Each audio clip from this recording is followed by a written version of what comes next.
You asked a very interesting question last night. You said, I just want to be happy. Correct. Well, that's the big question everybody's been asking for thousands of years, millions of years. And you started out on the spiritual path, you know. Correct. And, you know, it took you to a certain place, but then you felt there's still something missing, you know. Now, I grew up in a wealthy community where people were not really pursuing the so-called spiritual path. They were pursuing the material path. And they were pursuing happiness, which for them meant acquiring, you know, getting a good job or starting their own company, you know, being married, having children, pursuing material well-being. Some of them were high up in the government, advisors to the president. They owned multinational corporations, and they weren't happy, you know. So this is the big conundrum, how to be happy, you know. And I think this is what Buddha was looking for.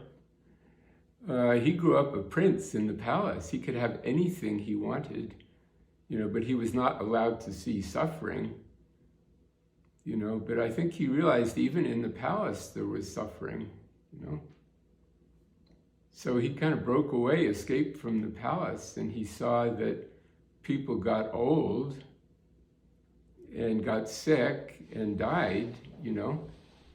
And so he said, what is the purpose of life? You know, why am I really here? And what is happiness? And even before happiness, how can I avoid suffering? And so the real, you know, Buddhist path is focused on to realize life does not guarantee you happiness. In fact, the majority of humanity is suffering to some degree, you know, and looking for happiness, you know.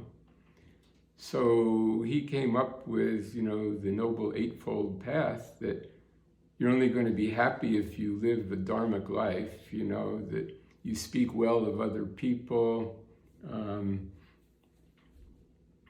you have a job that is not hurting people, you're not polluting,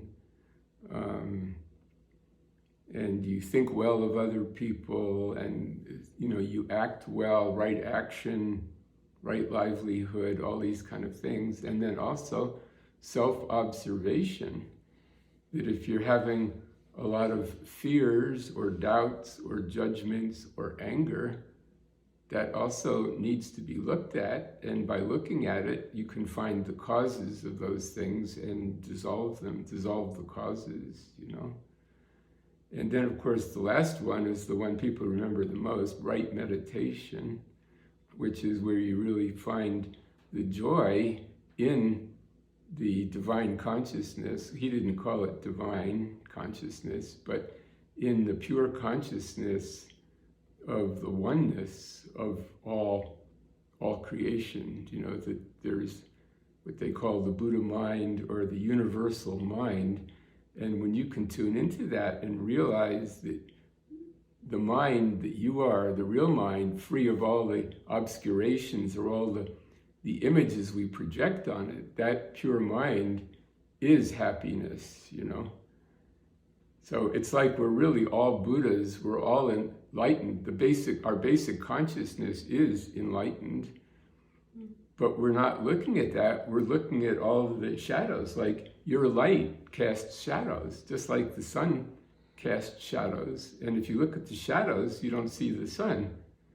So we're busy looking at the shadows that our consciousness casts. But if you turn back to the source and look at the light within you, the love within you, then you, wow, that's what I really am. And that's called realization of your Buddha nature, you know? And then Buddha came up with this, he had this amazing realization, which I think is the same one that you had recently. He was meditating, he was practicing all kinds of austerities, you know? I mean, he was not just vegan, he was like super ascetic, barely ate, just enough to stay alive. He was skin and bones, and still not enlightened though, practicing all kinds of austerities, meditating hours a day. And one day he saw a boat going up the river, and there was a sitar player on the boat trying to tune the instrument. And he realized that if the string were tuned too high, that it would snap. And if the string were too loose, it wouldn't make any sound, So he realized it had to be tuned the middle way, so he realized that was like his life, that you didn't have to go to one extreme or the other. In fact, those were dangers, that you could live an ordinary life, and be in the world and still achieve enlightenment, or at least achieve happiness anyway. And of course the suffering came from people grasping at something. It doesn't have to be grasping at just material things, it could be grasping at spiritual things.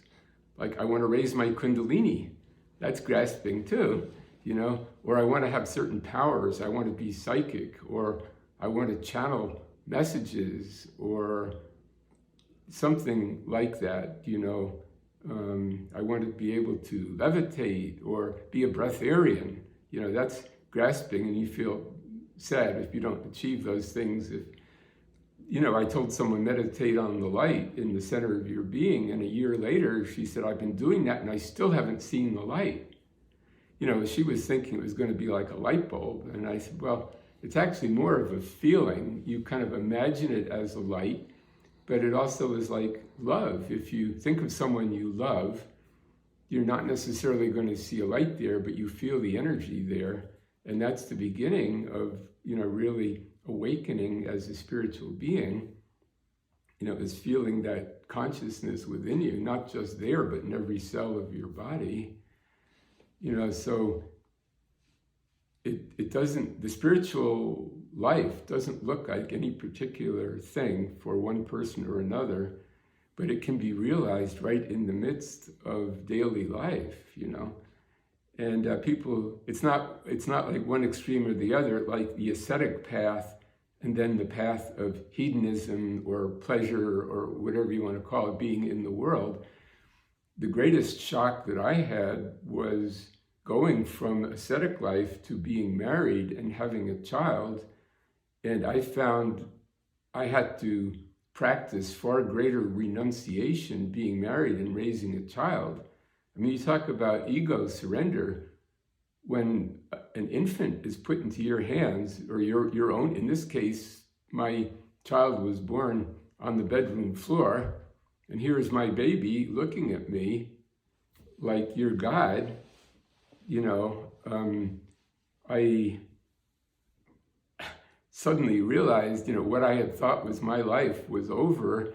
I had a whole new dharmic path, and that baby became my guru, the living guru right there.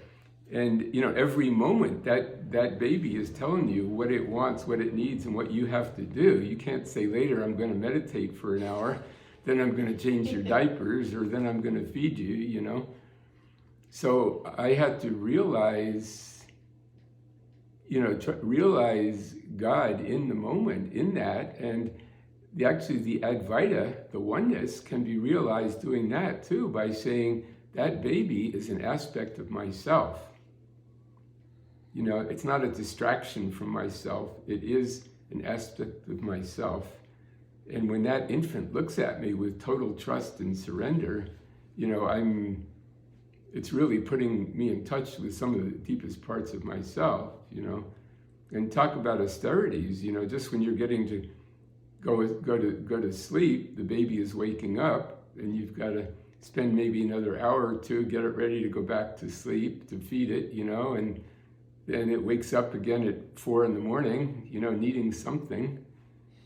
And, I used to wake up at 4 a.m. to meditate. Now I have to wake up at 4 a.m. to, change the diapers or feed it or carry it or hold it or whatever it was, But I got to it added to my spiritual development rather than detracting from it, And, partnering with another person is also a yoga.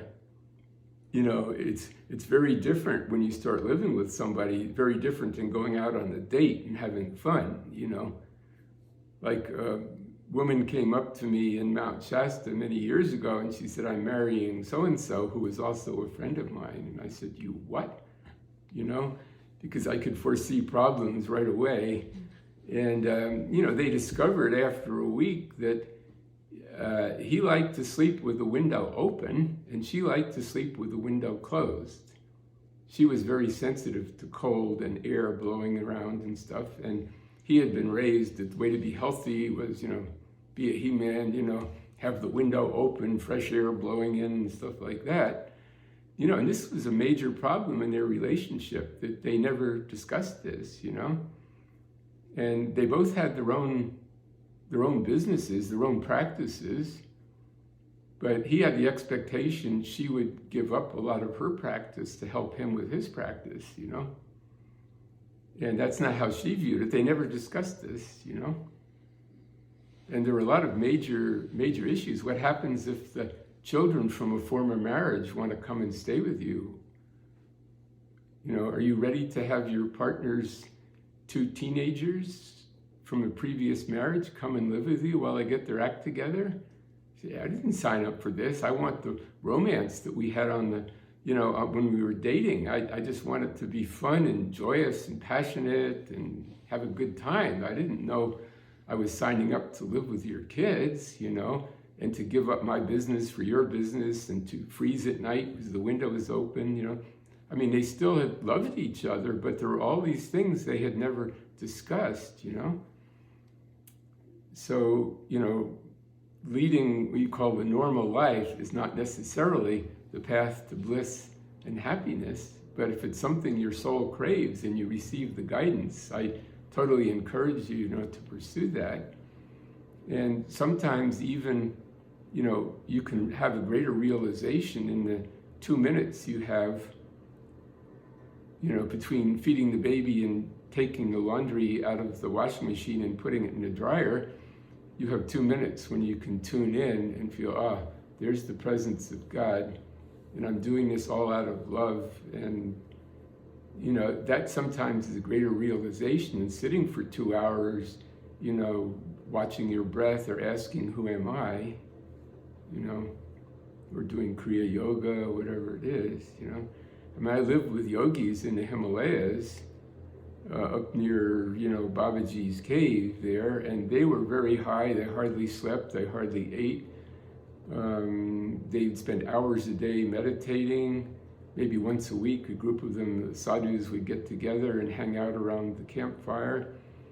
And they seemed pretty happy, but I remember I was there one day and a Western woman showed up who was, we were all hanging out with Ram Dass, or had been with Ram Dass, and she had been one of Ram Dass's students, or Neem Karoli Baba.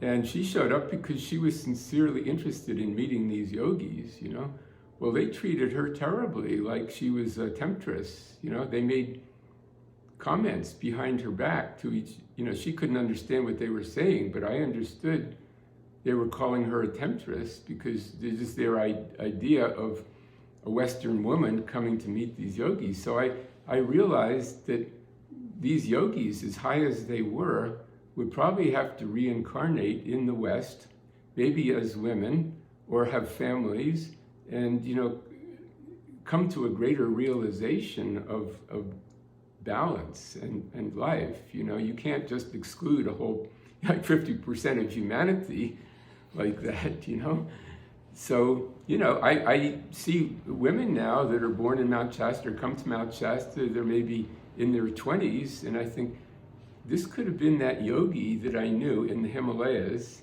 that meditated all the time. Now he's back in a female body, having to see life in a little bit different way, So there are many, many high people being born now that you can tell are, they really are in touch with their Buddha nature or with the I am presence, but there's still certain human lessons they're trying to learn, you know. So Buddha called this following the middle path, you know. It's not one extreme or the other.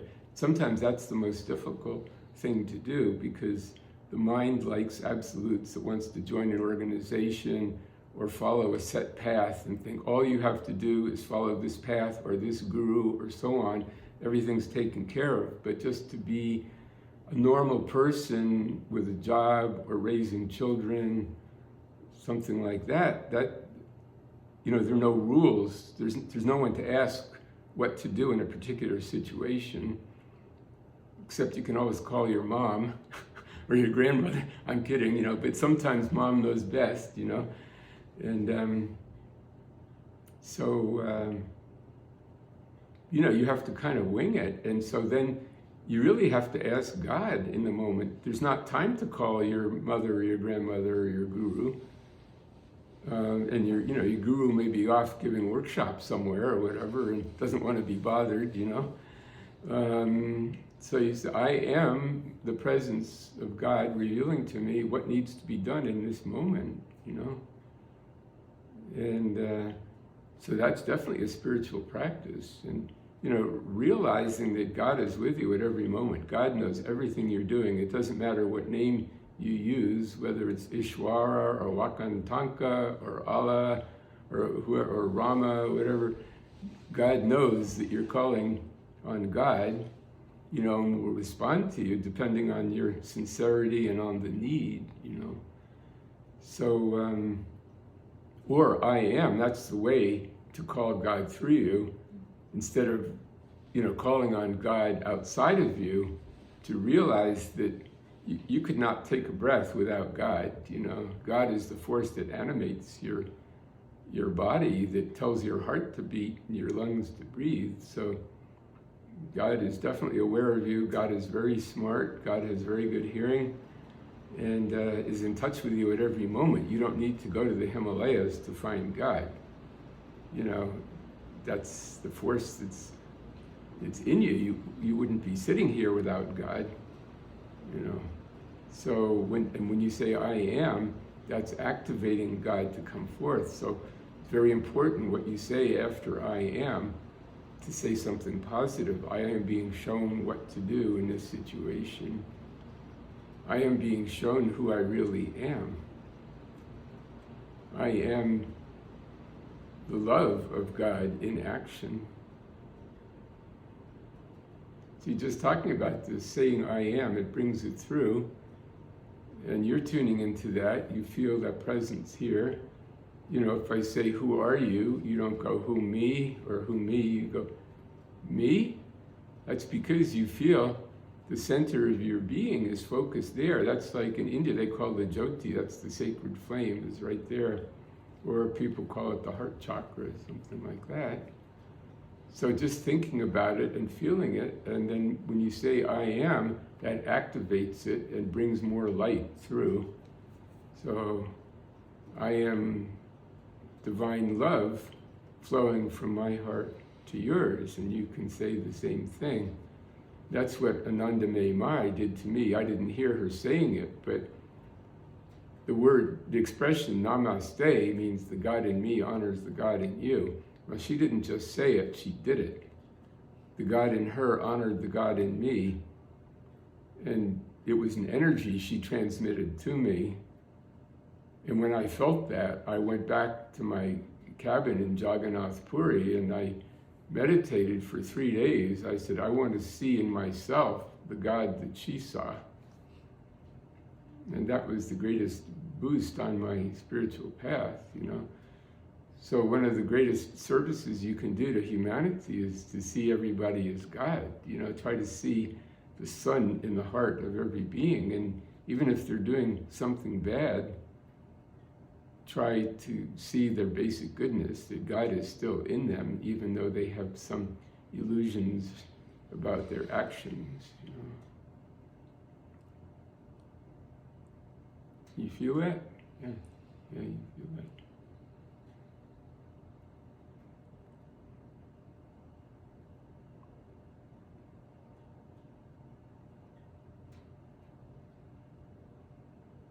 So you're saying, I am the presence of God, not from the ego. Otherwise, it can become arrogance or condescension, but it's surrendering of the ego to the divine presence, And if you really do that, it makes you humble. You don't feel superior to anybody because you see the God presence in everybody.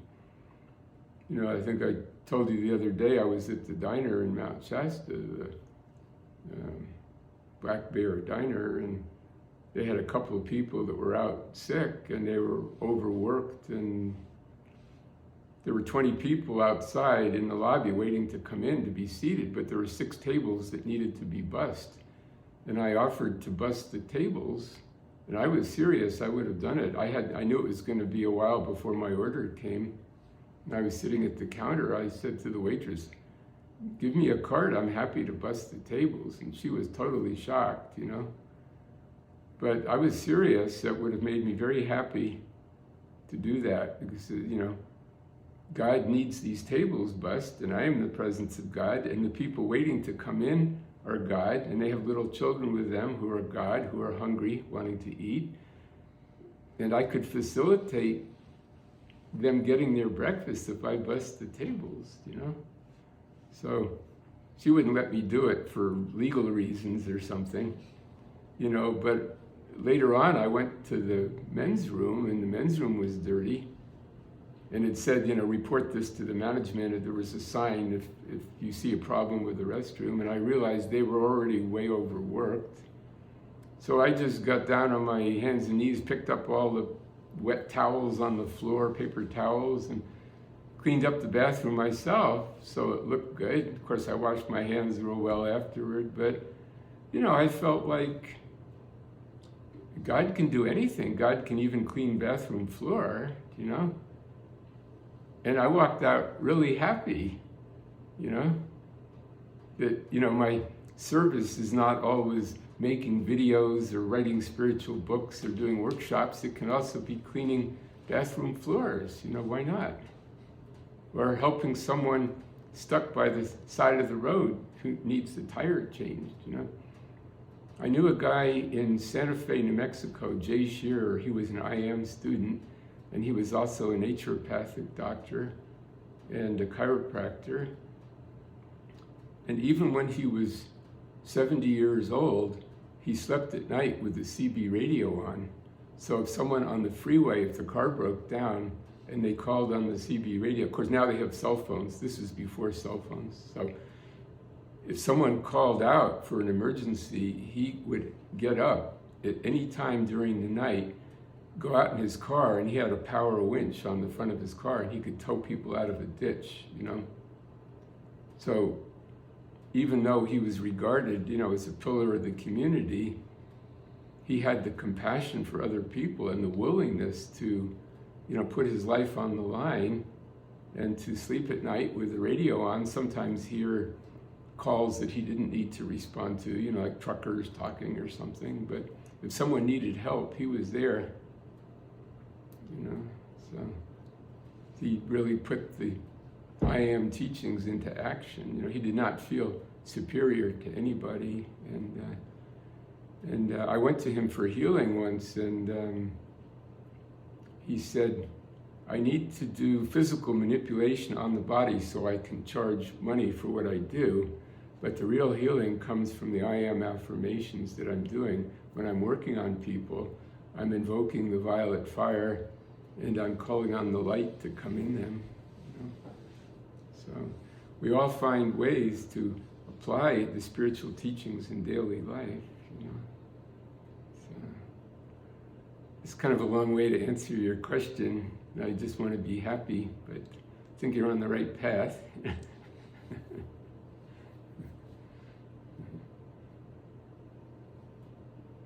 Is there anything else you wanted to ask? Or? Yeah. How do you find the balance between humility and stepping into the your calling as far as being of service, and if God is calling you to be a shepherd for the word or a guide, to find the balance between humility and confidence as we, develop into our gifts and the I am presence, because I feel like the more you connect with God, the more those gifts start to come through so that you're able to most optimally be of service. So how would you say you find the balance? It's not so much an outer thing, it's an inner feeling, Like when I was cleaning the bathroom floor in the restaurant, I was not thinking this is real humility, because that would have been egotism. Because there was work needed to be done, and God in me was coming forth. It wasn't my mind, my ego. It was just a compulsion that came from my heart to do it,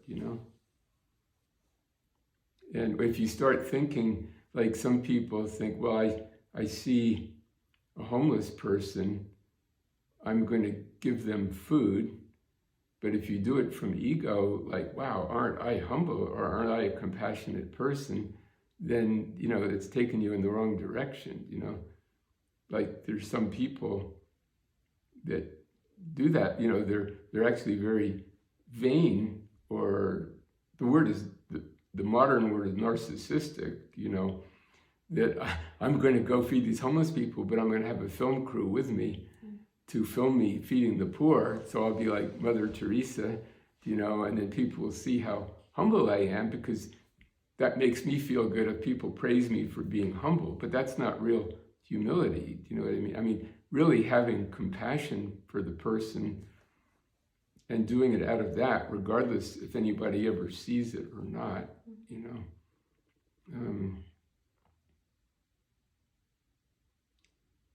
It's really the inner quality there. And you only really find that by really deep self-observation, inner, what is it in me that is doing this, to observe what is going on inside. How am I feeling about this situation? How am I feeling about myself? What story am I telling myself? That's kind of something that I think is very helpful.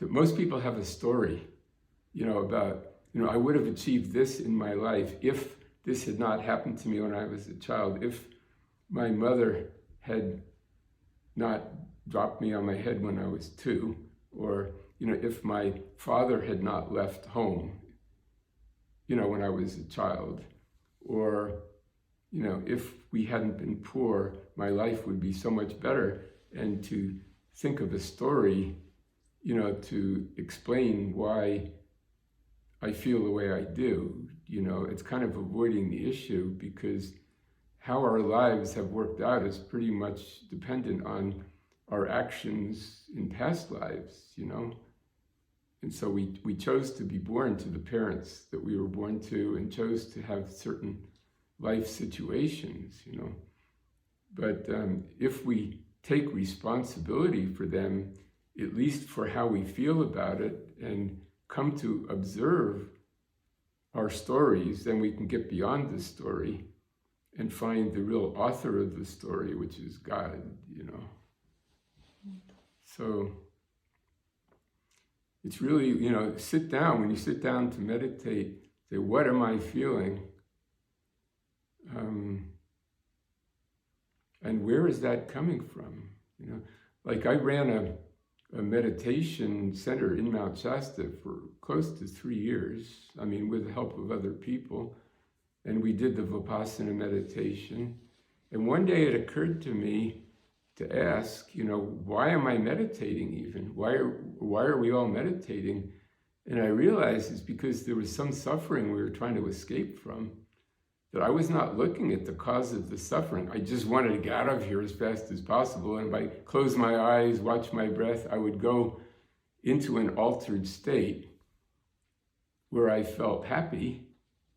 But at the end of the meditation, by the time I came back, started walking home at night, then the unhappiness or the whatever it was, the loneliness, feeling of separation from people, whatever, that would come back, you know? So then I realized, what if instead of meditating just to go into bliss, I would examine myself as where is that story? Where is that loneliness, or where is that sadness, or where is that anger coming from? And then I would see it was all related to the story that I was telling myself, or the story other people had told me, or the story my parents had told me, or my teachers, or my guru, whatever. But I've got to find the source of that story myself and get beyond it. And then, you know, as Eckhart Tolle said, he realized there was someone observing his story, that he was chronically depressed, you know.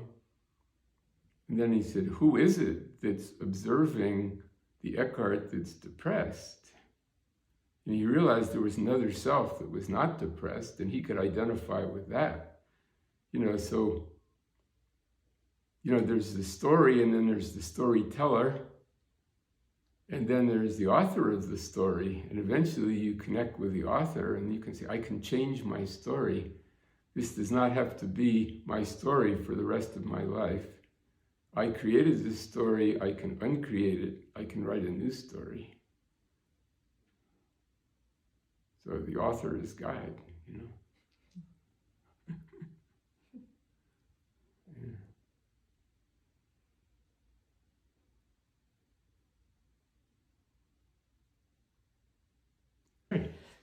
So yesterday you were talking about Korea and how, you know, that practice is so centered on raising the Kundalini and reaching enlightenment that, you know, focusing on the heart is not so much a part of that practice. So would you say that the heart gets you there even quicker? Going through the heart as the epicenter towards the light, do you feel like that's a faster way, or if that even exists?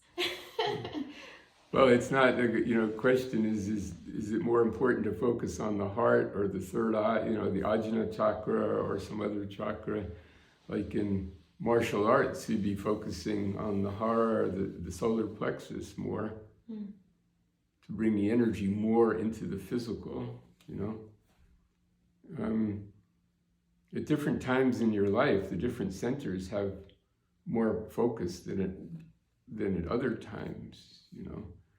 Like my teacher Pearl noticed that a lot of the women, the New Age women that came that were on the spiritual path, had problems in pregnancy because the energy was all being focused in the higher chakras. Well, if you're pregnant, you need to bring the energy down. It's okay to have the energy in the lower chakras. You know, that's where the baby is nurtured, you know. And that's important at that time. Or, you know, if you eat a meal, you don't want to work on bringing your energy up here right after the meal, or you'll get indigestion, you know.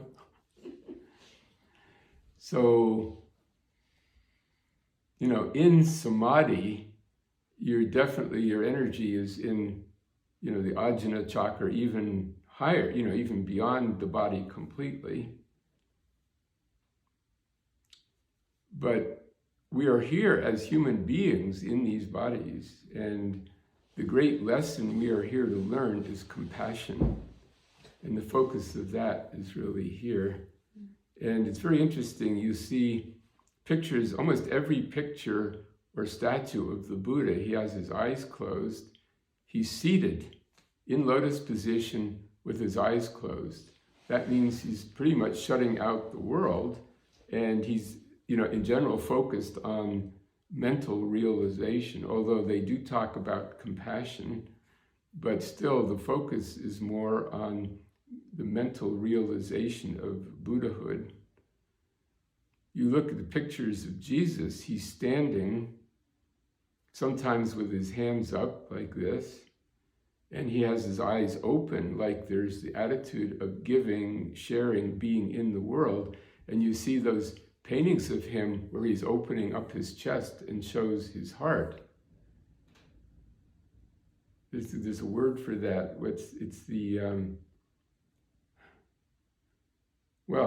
heart of Christ. He's showing that. In fact, there's pictures of Mary revealing her heart, the immaculate heart of Mary, you know. And I met monks on Mount Athos in Greece that just were absolutely beautiful beings. They were just glowing. And I was on my way to India, and I thought, why should I go to India? I could study with these monks, you know? Yeah. So I asked one, we were eating in the same place in town. When their dinner was over, they got up to leave. I said, may I ask you a question? What is your spiritual practice? Like, do you have a mantra, or, you know, do you do Kriya Yoga or whatever, you know?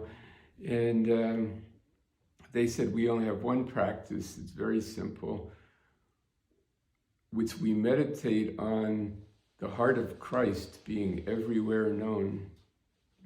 May the heart of Christ be everywhere known. And we try to see that heart of Christ in everyone, including ourselves.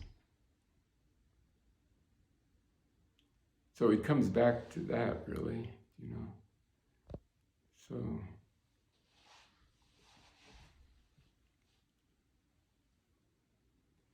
and if you do that, eventually, you know, you will find the energy goes inward and upward. So you may start out meditating on the heart chakra, but by itself, it will raise up, and you will find yourself in higher chakras, or even not focused in the physical at all. You will be in your I am presence. Now, in the I am presence, that's the combination of enlightened mind and enlightened heart. So in addition to enlightenment, we could use the term enlovenment, you know, to get out of the patriarchal thing of enlightenment, that we need to have enlightened hearts too. And love without attachment.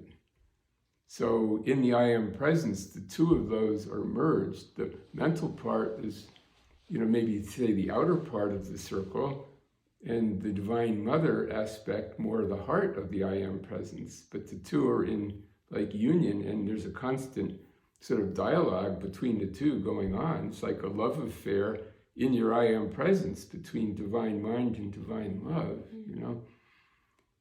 But as you bring that down, you know, into the physical body, you will perceive it as divine love and divine mind working simultaneously together, you know, so it's not one or the other, really. But I find a lot of people on various, you know, so-called more ascetic spiritual paths tend to focus on the Ajna chakra, you know. And there needs to be, you know, bringing that light down more, in, you know, as learning compassion and love and things like that, you know. Like my old friend Ramdas used to say, someone asked him, I don't know if I'm going crazy on the spiritual path or I'm becoming enlightened.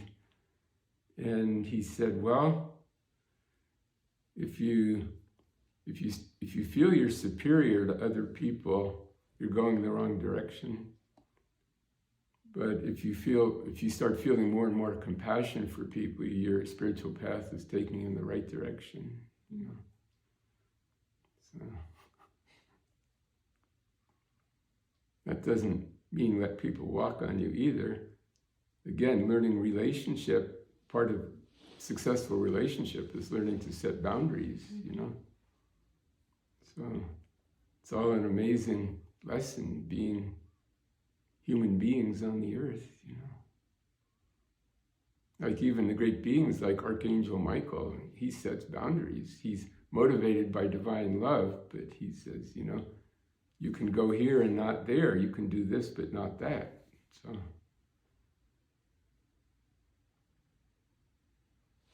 I have a question. Yeah. How does one walk the path and still be successful in the physical world with a career. I feel like sometimes when I meditate too much, I feel complete Mm-hmm. and like I don't need anything else. I lose the desires and I kind of put away my career. So I feel like it's a fine line that I'm walking in. If I meditate too much, Yeah. I don't want to be successful. I feel complete, happy. How can I find balance? Well, if you ask God, the question is, really, how can I find balance between meditating too much or too much energy in career? Find the balance between the two. Again, it's not something you can mentally decide. Again, when I wake up in the morning, first thing I say is, I am the great divine director of my life and world, And then just follow the feeling, see what happens, There's some days I have absolutely nothing scheduled, and I think, oh boy, I'm going to just meditate most of the day, there's nothing to do. I'll go for a walk maybe, I'll meditate. And then, then I'll maybe after an hour of meditation, I'll get this feeling, go into town and check your mail. Well, on the way, I stop somewhere and I meet an old friend, I think I met you on the street one day like that, or at the cafe or something like that. If I hadn't followed that guidance, I wouldn't have met you. And then something else happens, then something else happens. So by the end of the day, I think, gee, this day was absolutely full of things happening. There was some schedule I didn't know anything about, So trust in the masters and your own I am presence to organize your life. And then it's just a question of following that feeling. And frequently it's not a voice, it's just a feeling to do something. And people say, well, how do I know that's real and it's not just some astral entity trying to influence me? Well, you start to move in the direction and it's either going to feel better or worse. If the energy is flowing, follow the energy. But if you start to get in your car to go somewhere and the energy just goes out of it and you don't feel like turning the ignition key, then come back inside and say, I guess that was just my mind, But then 10 minutes later, you may get that feeling again, and this time it's right, So, like sometimes I hear, go to the health food store in Mount Shasta, and I don't need anything. Why should I go there? And walking up and down the aisles, and some, oh, Peter, I was looking for you. I didn't know how to get hold of you. I'm so glad I ran into you. And so that happens all the time. So just, trust that there is a plan for your life, and you don't need to figure it out on paper,